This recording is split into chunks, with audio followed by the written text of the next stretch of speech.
Notre paracha, c'est la paracha de Vaïash, et c'est la fameuse rencontre tant attendue entre Yehuda et Yosef.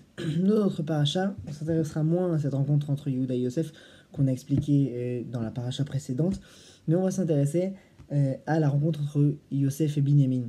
Lorsque Yosef il annonce qu'il est Yosef devant tous ses frères, il tombe, il éclate en sanglots. Il leur demande si son père il est vivant. Et puis par la suite, il prend Binyamin et il l'embrasse. Lorsqu'il l'embrasse, qui est écrit dans le passouk, c'est la chose suivante: Veipol al tsavare Binyamin achiv vayevk ou Binyamin bacha al tsavarav.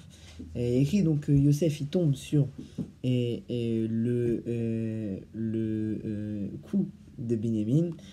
Et Binyamin aussi, il a pleuré sur son cou. Par contre, ce qui est écrit, si on lit dans les mots, c'est Al-Tsavare Binyamin. Et il a pleuré sur les coups de Binyamin. Enfin, si on prend dans le sens littéral. Tandis que pour Binyamin, c'est écrit au Binyamin Bacha Al-Tsavara, sur son cou à Yosef. Donc d'un côté, le coup de Binyamin est écrit au pluriel, le coup de Yosef est écrit au singulier. Les sages dans Midrash nous expliquent, ils sont repris par les Mefarshim, qu'en fait, en gros, Yosef il pleure. Lorsqu'il pleure sur le coup de Binyamin, en fait, bien sûr, il pleure d'enthousiasme, mais surtout, il pleure, en fait, en gros, le Midrash dit, il pleure sur sur les deux temples qui vont être sur le territoire de Binyamin. On sait que la partie du Kodesh HaKodashim, la partie du Misber et du Kodesh HaKodashim dans le temple, ils seront dans la partie de Binyamin, à savoir le nord du mont du temple. Okay, et la partie du territoire de Binyamin en Israël, c'est Jérusalem, le nord de Jérusalem et au-dessus.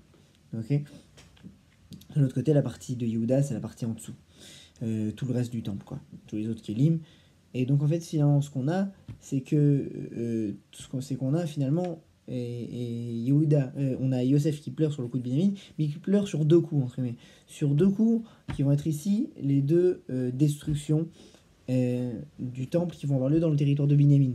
De l'autre côté, le Mishkan, le tabernacle, il va être construit, il va être placé dans le territoire de Yosef. Et donc Yosef, il pleure sur qu'un coup que subira Yosef. Ici, c'est le Mishkan.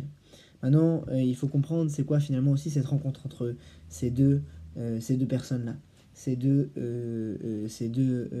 grands, ces deux Shevatim qui se rencontrent et qui se pleurent l'un sur l'autre. Il faut comprendre aussi pourquoi, spécialement, le temple, il est dans leur territoire. On va expliquer brièvement. Ici, donc, il faut comprendre un peu le sens de chacune de ces deux tribus. Ces deux tribus qui se complètent. D'un côté, Binyamin, c'est une tribu qui représente l'intériorité du peuple juif. Elle réunit en elle toute l'intériorité du peuple juif. Si on voit son drapeau, c'est un drapeau multicolore. Toutes les couleurs, ici, toutes les forces spirituelles qui se retrouvent dans le peuple juif. De l'autre côté, on a Yosef.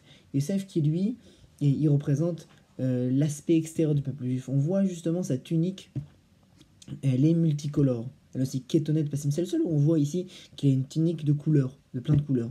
En fait, comme s'il avait l'inverse du drapeau de Binyamin. C'est-à-dire que ici, on sait que Binyamin, justement, il faisait pas forcément attention à son aspect extérieur, mais il avait toute l'intériorité. Son drapeau, il était multicolore. De l'autre côté, Yosef, il a justement l'aspect extérieur qui est grand, pour dévoiler en fait Dieu dans le monde extérieur. D'un côté, son drapeau, du moins un de ces deux drapeaux, il est noir, sans couleur.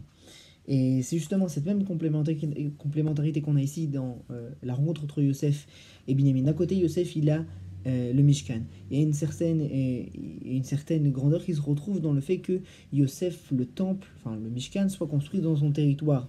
Dans le sens où le Mishkan, qui représente la présence de Dieu sur terre, elle va justement résider chez quelqu'un qui est capable de dévoiler Dieu dans le monde des hommes, dans le monde terrestre, c'est-à-dire dans le monde matériel. Et c'était justement le but de Yosef, dévoiler Dieu dans le monde matériel. On voit déjà en Égypte, il règne sur l'Égypte, il le fait bien.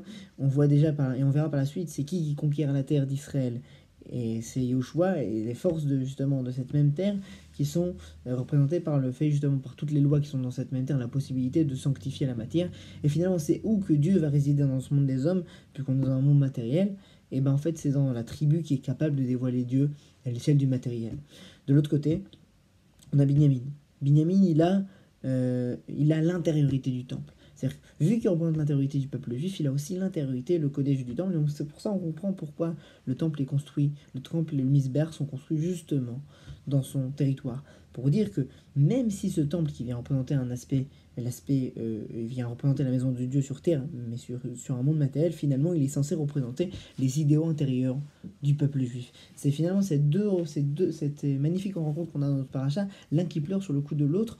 En fait, c'est une rencontre finalement de deux aspects, de deux forces qui font partie du peuple juif, la possibilité de dévoiler à l'extérieur le monde, le divin, et aussi toujours l'idée de garder à l'essentiel que le cœur finalement du temple, le cœur finalement de notre vie, le cœur finalement de notre vie même matérielle, et ben finalement il est concentré, il doit censé refléter justement toute la vie intérieure du peuple juif. Et donc ces deux aspects, l'intériorité qui est l'essentiel, qui est gardé ici, et de l'autre côté l'extériorité ici qui va être développée, la possibilité de dévoiler cette même intériorité à l'extérieur, c'est finalement justement un des défis que le peuple juif devra traverser.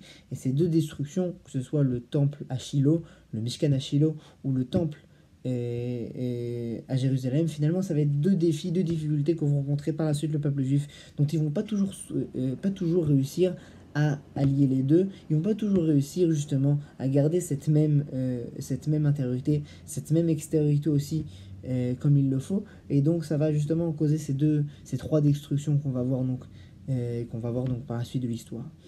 Et c'est notre donc première idée qu'on aura vue dans notre paracha, ce pleur entre Yosef et Binyamin, entre Yosef et l'écoute de Binyamin, finalement, c'est un pleur, c'est une rencontre ici de ces deux personnages qui a une valeur éternelle. C'est très facile souvent, lorsqu'on développe l'aspect intérieur, justement, mépriser l'aspect extérieur. On dit que c'est Shaoul qui sera tombé dans ça, qu'il n'aura pas réussi à développer justement l'aspect extérieur, et donc il va tomber dans des petites erreurs, dans des erreurs finalement qui sont extérieures, et donc il va pas savoir se relever, être capable justement de faire une tchouva, de comprendre que l'essentiel c'est le monde intérieur, et c'est ça ce que David, oui, va comprendre, qu'il va pouvoir faire une tchouva authentique, et parce que finalement le monde extérieur il dépend du monde intérieur.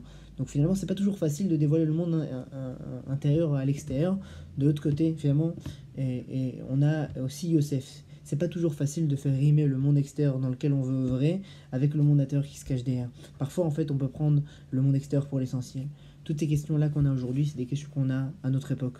Finalement, les combats idéologiques entre ceux qui veulent seulement l'intériorité en oubliant l'extériorité, et ceux qui veulent l'extériorité en oubliant le monde intérieur, et que les deux doivent rimer ensemble, que non seulement il y a une possibilité de réunification, mais c'est l'idéal et c'est le rôle du peuple juif de dévoiler cette même dualité entre un intérieur parfait et authentique, celui de Binyamin, et un extérieur aussi parfait et authentique, celui de Yosef, dans le monde, dans les règles matérielles, dans le monde des hommes.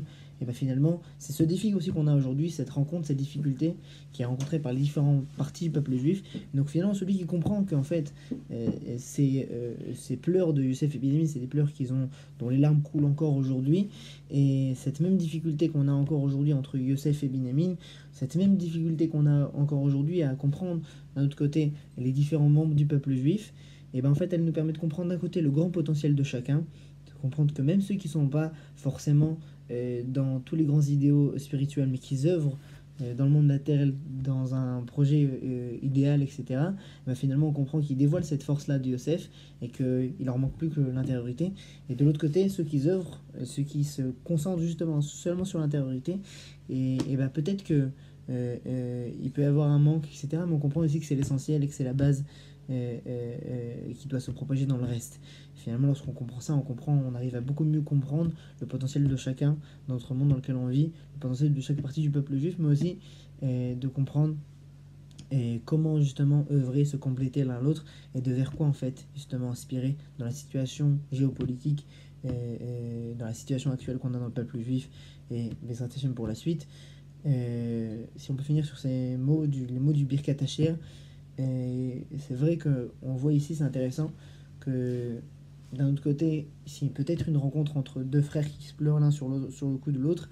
De l'autre côté, on voit que chez les grands de la nation du peuple juif, finalement, chaque chose, chaque pleur, chaque détail, chaque action, chaque petite action, elle est orientée vers quelque chose de bien plus grand. Elle a une influence, elle a un regard poussé vers quelque chose d'éternel, vers quelque chose qui a une influence sur le temps tout entier, et ça nous permet de comprendre aussi, et de comprendre aussi finalement cette valeur qui est représentée dans chacun des grands de la nation du peuple juif, et que chaque action qu'ils font, en fait, chaque action qui est faite par eux, et ben en fait finalement leur regard il est poussé vers quelque chose de bien plus grand, bien plus élevé, et nous aussi finalement on doit savoir intégrer dans chaque chose de notre vie cette dimension un peu plus grande, de voir un peu le long terme, de voir un peu l'influence que ça a ou que ça aura sur le monde entier par la suite. Shabbat shalom.